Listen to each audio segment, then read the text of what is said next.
Subscribe করুন yummy food tube এবং পাশে থাকা বেল আইকনটি প্রেস করুন যাতে নতুন কোনো ভিডিও আপলোড করলে নোটিফিকেশনের মাধ্যমে সবার আগে দেখতে পান আপনি। হ্যালো এভরিওয়ান, আসসালামু আলাইকুম and welcome back to my channel. আজকে আমি আপনাদের সাথে যে রেসিপিটা শেয়ার করব এটি একটি আরবিয়ান ডেজার্ট। এর নাম হচ্ছে কুনাফা। আরবিয়ান ডেজার্ট হলেও বর্তমানে বাংলাদেশে এটি অনেক বেশি জনপ্রিয়তা পেয়েছে, বিশেষ করে ঈদের দিনে এটি বেশি বানানো হয়। চলুন এই মজাদার রেসিপিটা কিভাবে করতে হয় দেখে আসি। প্রথমেই আমি ক্রিম চিজটা তৈরি করে নিব, আর এর জন্য আমি এখানে নিয়ে নিয়েছি 2 কাপ দুধ। দুধটা একটু গরম হয়ে গেলে চুলাটা অফ করে এর মধ্যে দিয়ে দিলাম 1 টেবিল চামচ ভিনেগার। ভিনেগারটা দেওয়ার পরেই ছানা কাটতে শুরু করে দিবে।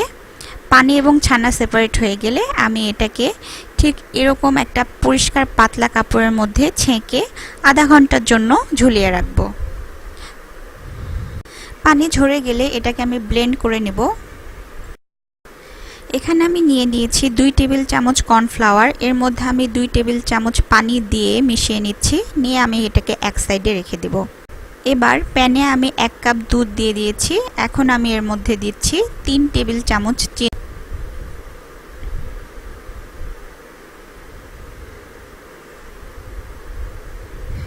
দুধে যখন বলক চলে আসবে তখন আমি যে কর্নফ্লাওয়ার মিশিয়ে পানিটা রেখেছিলাম সেটা এর মধ্যে দিয়ে দিব। দিয়ে সাথে সাথে অনবরত নাড়তে হবে যাতে দলা পেকে না যায়।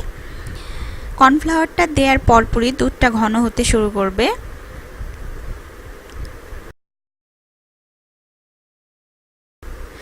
দুধ কিছুটা ঘন হয়ে আসলে এর মধ্যে আমি দিয়ে দিচ্ছি 2 চা চামচের মতো কনডেন্স মিল্ক।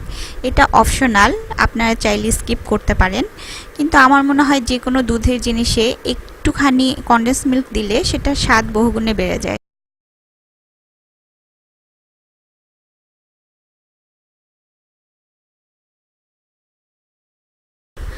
এবার আমি এর মধ্যে দিয়ে দিব গ্রেট করা কাজু বাদাম আর পিস্তা বাদাম।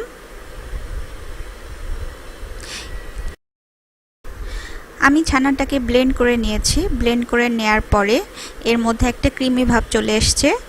এটাই হচ্ছে ক্রিম চিজ। আমি চুলাটাকে বন্ধ করে দিয়েছি। বন্ধ করে কিছুক্ষণ ঠান্ডা করার পর এর মধ্যে আমি ক্রিম চিজটা দিয়ে দিচ্ছি। দিয়ে এটাকে ভালোভাবে মিক্সড করে নেব।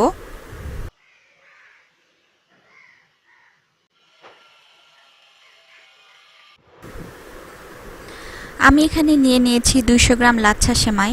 আসলে কুনাফা মূলত কুনাফা ডো দিয়ে তৈরি করা হয়, যেটাকে আরাবিয়ানরা কাতাইফ বলে, কিন্তু আমাদের দেশে কুনাফা ডো অ্যাভেলেবেল না থাকার কারণে আমি লাচ্ছা সেমাই দিয়ে তৈরি করছি।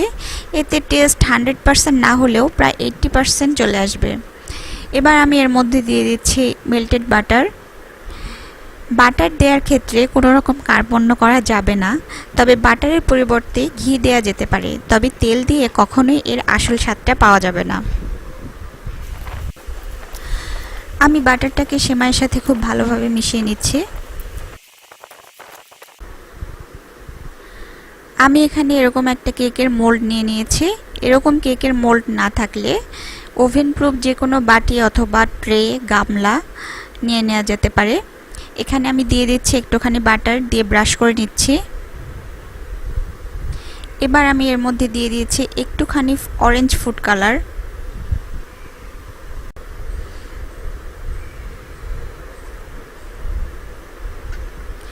এবার আমি সেমাইগুলোকে এর উপর দিয়ে বিছিয়ে দিব।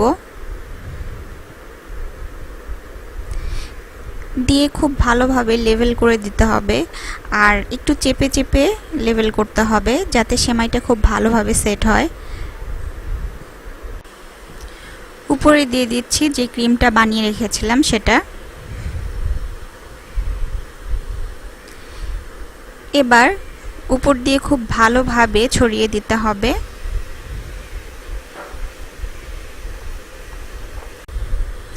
ক্রিমের লেয়ার দেওয়া শেষ। এবার আমি বাকি যে সেমাইটুকু ছিল সেটা দিয়ে আরেকটা লেয়ার দিয়ে দিচ্ছি।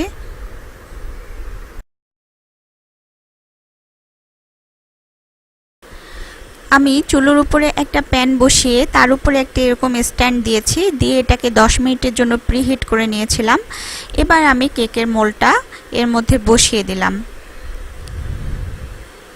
এই ঢাকনার মধ্যে যে ছিদ্র রয়েছে এই ছিদ্রটাকে আমি একটা টিস্যু পেপার দিয়ে বন্ধ করে দিয়েছি।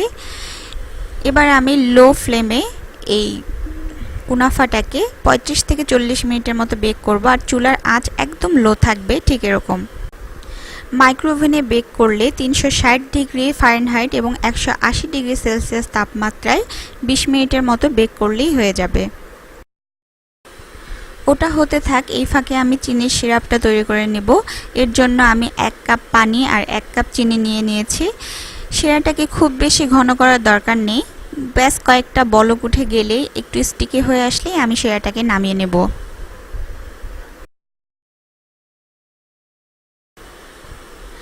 চল্লিশ মিনিট হয়ে গেছে, আমি কুনাফাটা নামিয়ে নিয়েছি। এবার আমি যে সিরাপটা তৈরি করে রেখেছিলাম সেটা এর উপর দিয়ে দেব। শিরাটাও গরম আর আমার কুনাফাটাও কিন্তু গরম, গরম অবস্থাতেই এর মধ্যে শিরা দিয়ে দিতে হবে। শিরাটা দেওয়ার পর এটাকে আমি রুম টেম্পারেচারে এনে 2 ঘন্টার মতো ফ্রিজে রেখে দিয়েছিলাম। আমি ফ্রিজ থেকে বের করে নিয়েছি। এবার আমি সাইডগুলো কেটে দিচ্ছি, দিয়ে আমি এটাকে এখন আনমোল্ড করে নেব।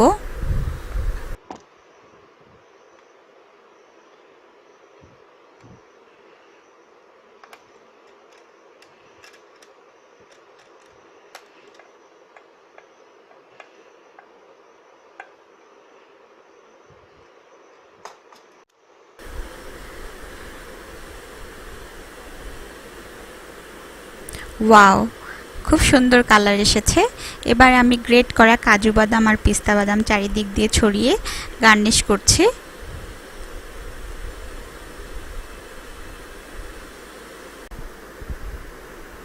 আমার কুনাফা সার্ভ করার জন্য একদম রেডি।